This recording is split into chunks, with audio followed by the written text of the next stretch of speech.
La Argentina se caracterizó siempre por ser un país con una importante tradición cultural y desde sus orígenes cultivó élites intelectuales destinadas a la organización del Estado.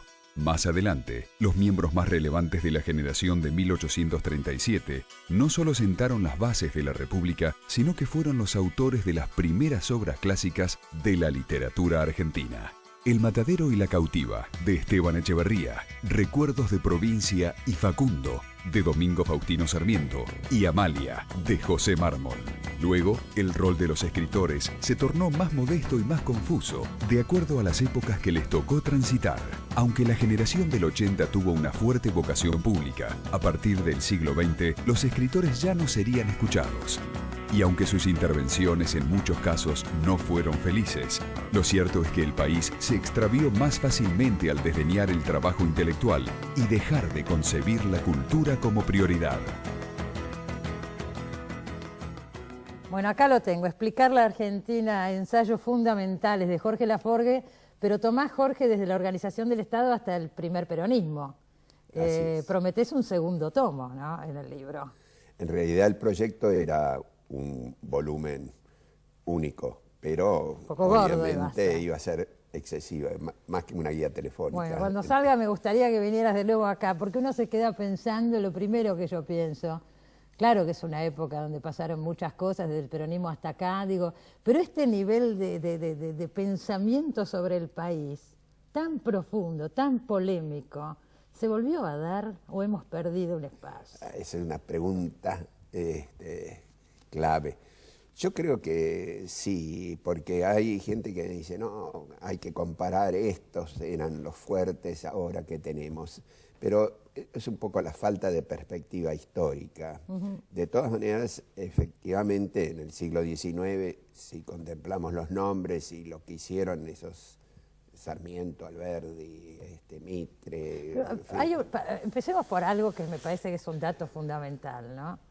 Eran políticos y eran escritores. Así es. Ese rol después se separó y no tuvimos nunca más intelectuales políticos, salvo podíamos pensar que yo en Frondizi, en excepciones así muy puntuales, pero eso se perdió. Bueno, no es que se perdió, yo lo que creo es que durante el siglo XIX integró y gran parte del XX aquellos, es decir, la estructura general del país hacía que el grupo gobernante fuese más bien pequeño y que desempeñara por razones obvias prácticamente todos los roles. Todas las funciones. Exactamente. Militares, políticos, escritores, pensadores. Pensaba en Sarmiento o en Mitre, que eran militares, presidentes, escritores. Mitre antes de asumir la presidencia había escrito varias novelas, había traducido La Divina Comedia, creo que 7 novelas tenía escritas. Bueno, exactamente. Ese rol con el proceso inmigratorio, la estructura argentina social que se amplía, etcétera, va a llevar a que se profesionaliza el escritor, médicos que son médicos ante todo. Ya después de la organización del Estado. Exactamente. Entonces, no es que uno diga, bueno, ¿por qué no habrá hoy un Sarmiento? ¿No? Pero efectivamente es así. El rol que cumplían esos personajes era múltiple. Hoy no es tan así. Seguro que no es tan así, pero de todas maneras, al leerlos, más allá de que eran políticos, escritores, etcétera, uno siente una pasión por el país. En este libro hay mucha polémica, hay opiniones encontradas.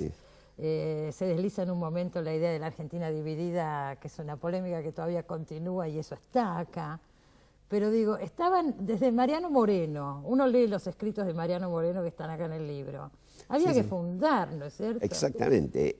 Yo creo que esto ¿Vos compartís esta frase? Perdóname que te interrumpo. No. Que este país fue pensado antes de ser real, o sea, fue... De alguna manera es eso. Claro.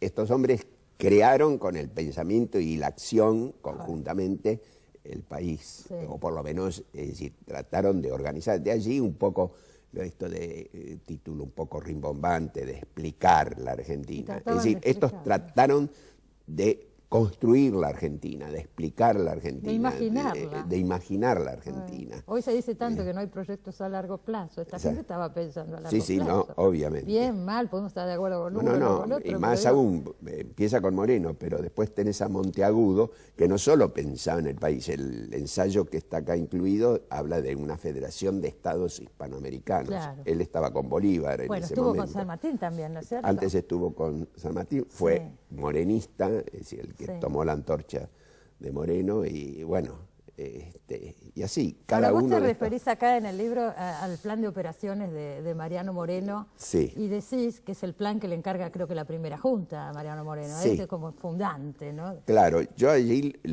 justamente no lo he incluido, y digo ¿por qué? Porque es un texto que, como vos sabés, es muy controvertido. Desde el momento que se descubrió, es decir, que Madero lo descubrió en Sevilla, bueno, primero Paul Groussac, que después Dijeron Levene, que etcétera, no, que no era dijeron de que no Moreno. es. Sí. Pero hoy ya está, la mayor parte de los historiadores dicen que efectivamente Es de Mariano Moreno. es de Mariano Moreno. Ahí se dicen cosas como cortar cabezas, verter sangre, Sí. sacrificar a toda costa. Para conseguir el ideal revolucionario hace falta recurrir a métodos muy radicales, dice Mariano Claro, Moreno. Moreno, Castelli, Monteagudo eran jacobinos, digámoslo.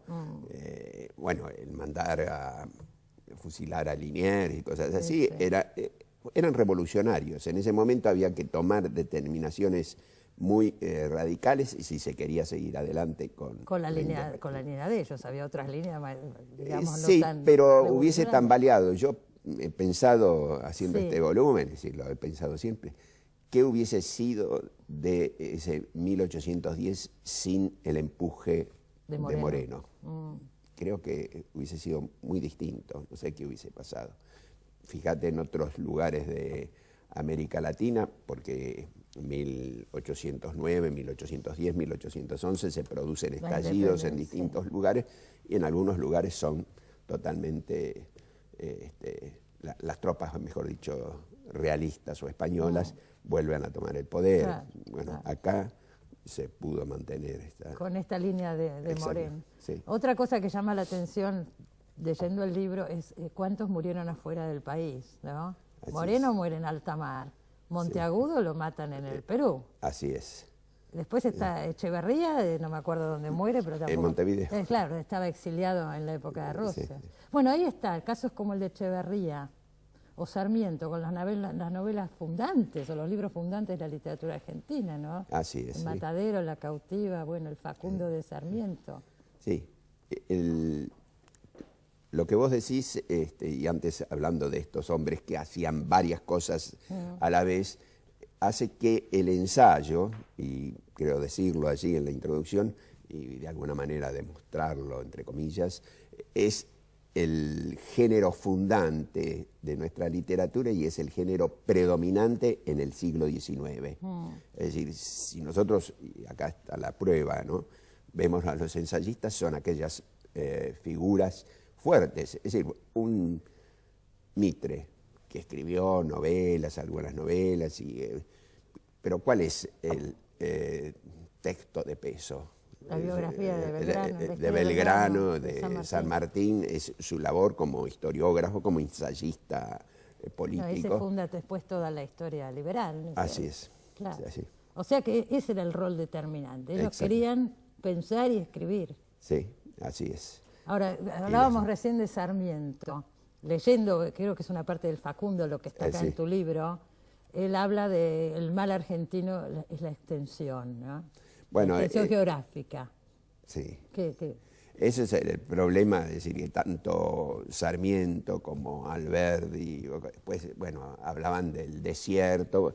Esto encaja en el caso de Sarmiento con todas, El pensamiento digamos, de el Sarmiento. pensamiento de Sarmiento, civilización y barbarie, civilización es la ciudad, barbarie Sí. es el desierto, entre Sí. comillas también. Exacto. Bueno, esto es para analizarlo muy largamente. Bueno, yo creo que acá los textos se dialogan entre ellos y Así se es, contestan, porque así muchos años después, Jaureche, que también está acá, lo incluye este texto de Sarmiento entre las sonceras argentinas, el manual de sonceras argentinas de Cauretti. Él la llama como la soncera madre o algo así. Soncera madre, Sí. esto de la extensión. Sí. Porque vos decís en alguna parte del libro que la matriz de toda esta división de la que hablamos sería la frase de esta civilización o barbarie, ¿no? Sí, Que se continúa con la Argentina dividida, las dos Argentinas. Exactamente, exactamente. No es lo mismo, no es que reproduzcamos la dicotomía sarmientina, pero evidentemente esta oposición entre dos grupos enfrentados y enfrentados casi sin posibilidades de diálogo se mantiene a lo largo y tenemos ejemplos hasta el día de hoy en la historia argentina, ¿no? Lamentablemente, creo yo. Bueno, está también el pensamiento nacionalista en este libro. ¿Quién está? Palacio está, ¿no? Está Ernesto Palacio, sí. Palacio. En realidad Rojas también, traté en la medida de lo posible, en fin, es un solo libro, de que estuviesen presentes las grandes corrientes del pensamiento argentino. Es decir, en algunos casos me han dicho, ¿por qué no está tal o tal otro? Bueno, sí, ahí también lo trato de justificar. En el caso de Ernesto Palacio me pareció que la corriente nacionalista, digamos, dura, para decirlo de alguna manera, que apoyó a la revolución de 1930, que después se decepcionaron, pero que durante los años 30, fines de los 20 y 30, contribuyeron a la caída de Irigoyen, etcétera, etcétera. Hubo una serie de pensadores que no podemos de ninguna manera obviar. Los hermanos Irazusta son... Lugones no está acá, ¿eh? Lugones no está, bueno. no, efectivamente. ¿Y por qué no está? Lugones Bueno, no dice está, que es el ideólogo del 30. Porque Ernesto Palacio, en La historia falsificada, me parece que es un texto breve que era absolutamente inconseguible, marca como la línea rectora de ese pensamiento reaccionario, si querés. Ese pensamiento, digamos que en ese momento cunde en el mundo, después de la Primera Guerra Mundial y cuando empiezan en Europa los gobiernos autoritarios, ¿no? Así es. Y llega acá y culmina en el 30. Así es. Hay un texto, está la Restauración Nacionalista, se llama el de Ricardo Rojas. El de Ricardo Rojas es un texto clave, pero tiene que ver con una serie de textos, porque está también el de Joaquín B. González, que se producen, ya que vamos hacia el Bicentenario, en el momento del centenario. En el centenario es un momento clave para ahí nosotros. Es el apogeo de la es el momento... poder liberar, ¿no? Claro, pero fíjate vos, se ha producido la inmigración masiva que ha hecho que cambiara toda la estructura social nuestra. Y ya la clase dominante, digamos, el roquismo en ese momento, siente que está haciendo agua. Es decir, bueno, Irigoyen estaba todos los días haciendo revoluciones, etc. Había grupos anarquistas, grupos socialistas, se funda el Partido Socialista en ese momento. Entonces, todo ese clima de desestabilización, para decirlo de alguna manera, hace que los pensadores hacia el 1910 se pregunten, es decir, ¿cómo reconstituir una nación? Es el caso de Ricardo Rojas, toda su obra. Claro. La restauración nacionalista es una de las obras claves, pero pensemos que la primera gran historia de la literatura argentina, que es más que una historia de la literatura, una historia de la cultura nacional, la escribe poco después Ricardo Rojas, en esa obra fantástica. En el caso de Joaquín B. González es otro caso de un pensador del riñón de la aristocracia provincial, era riojano, fue ministro de varios gobiernos, etcétera. Sin embargo, el análisis que él hace en ese momento, que se lo pide el diario La Nación, que analiza los 100 años que ha habido, es uno de los análisis más punzantes y críticos incluso. Y siendo que él era un hombre, y de alguna manera, de una manera bastante fuerte, él contribuyó, fue el primer peldaño hacia la ley que después, 2 años después, en 1912, la ley Sáenz Peña, claro, por la cual accede al poder Al voto, en claro, el 16 Irigoyen. Irigoyen. Ahora digo, si uno piensa, toda la ideología liberal que estaba mirando constantemente a Europa, fundamentalmente a Francia, acá se empieza a reivindicar nuestras raíces hispánicas. Así es. Se reivindica el gaucho, el Martín Fierro, ¿no? Lugones en el payador.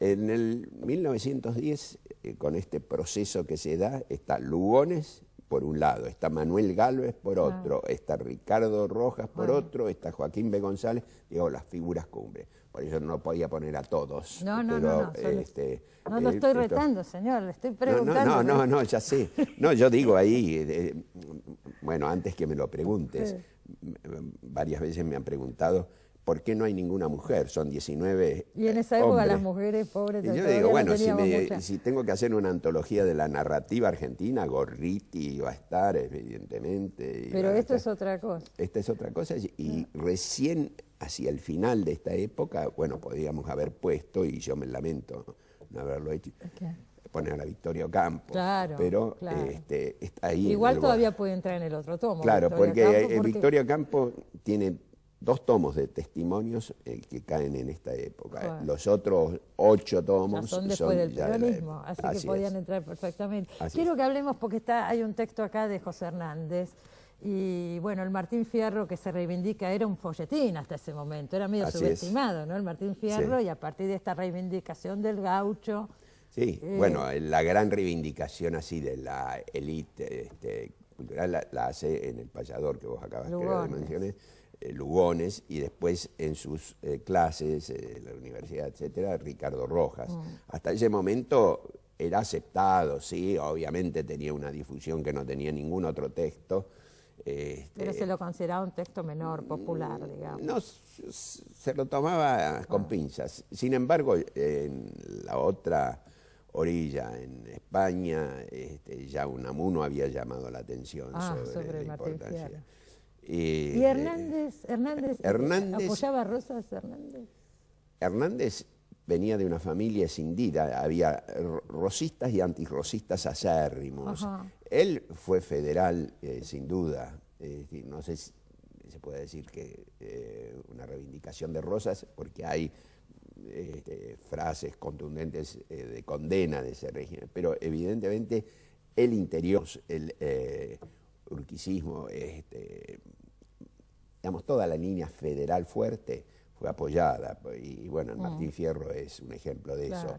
Y acá los textos estos, yo lo digo, lo repito acá, Hernández es el Martín Fierro, ¿no? Es así su libro, pero tuvo una actuación política bastante fuerte posteriormente, y esa labor legislativa ha sido recopilada en algunas ediciones. Pero antes del Martín Fierro y antes de su labor legislativa, él tuvo un desempeño como periodista, pero muy grande. Fundó diarios, algunos muy importantes, colaboró en otros, etc. Esa labor periodística está aún dispersa, y aunque muchos historiadores, etcétera, han recogido parcialmente, no existe todavía una edición de la obra completa de Hernández. Se conoce el Martín Fierro, pero no tanto a Hernández. Así es. Es así. Así es, sí. Bueno, después está Jaureche, ya dijimos, está Borges.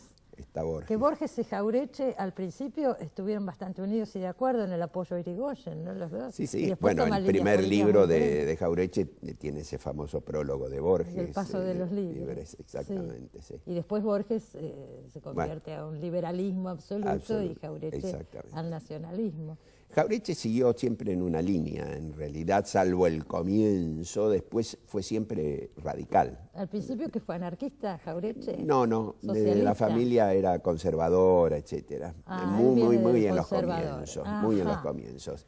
Pero después comenzó radical, quiero decir, del Partido Radical. Bueno, funda el Grupo Forja. Funda el Grupo Forja, fue siempre dentro del radicalismo radical, digamos. Claro.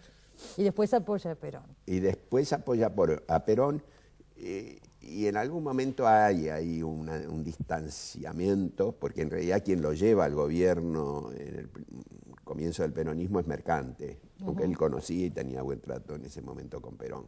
Creo que con Eva había habido algún roce. A Jaureche, sí, con Eva. Sí. Ajá. No se pero conoce mucho eso. No, pero tuvo una actuación muy encomiable en el sentido de que en el momento que se retira del peronismo, digamos, de la labor oficial, él se manda a guardar silencio, y apenas es derrocado el peronismo en el 55, Apoya, él pero, vuelve sí. y batalla duramente. Yo leí una biografía de Jauretche que escribió Norberto Galasso, Sí, sí, y dice que no quiso hacer públicas las críticas al peronismo para no hacerle el juego al enemigo o algo por el estilo, pero que internamente sí objetaba muchas Yo cosas. también la he leído, y Sí. de ahí a esas notas preliminares que hago en todos los casos, la de Jauretche Están muy tiene bien que hechas ver y son muy con lo de interesantes, Galasso. porque, Tuve claro, que leerme, si claro. vos lo has leído, Sí, sí, sí, sí. que tiene ese muchacho que escribe muy extensamente. Escribe extensamente. El texto de Borges, ya me voy al corte, el texto de Borges es un texto fantástico, pienso. A mí me parece uno de los ensayos magistrales de Borges, sí. Sí,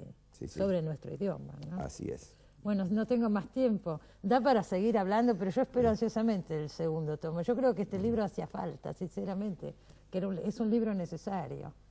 Primero por esto que yo decía, para entender ese fervor absoluto que hubo desde el pensamiento en nuestra historia, desde los intelectuales en nuestra historia. Y segundo, para entender muchas cosas del país. Vos lo decís muy claramente en el texto. Acá hay polémicas que no se resolvieron, que no están cerradas. Así es. Muchísimas gracias por haber venido, Bueno, Jorge. te agradezco a vos, Y Cristina. felicitaciones. Bueno, muchas gracias. Nos vamos al corte, ya volvemos.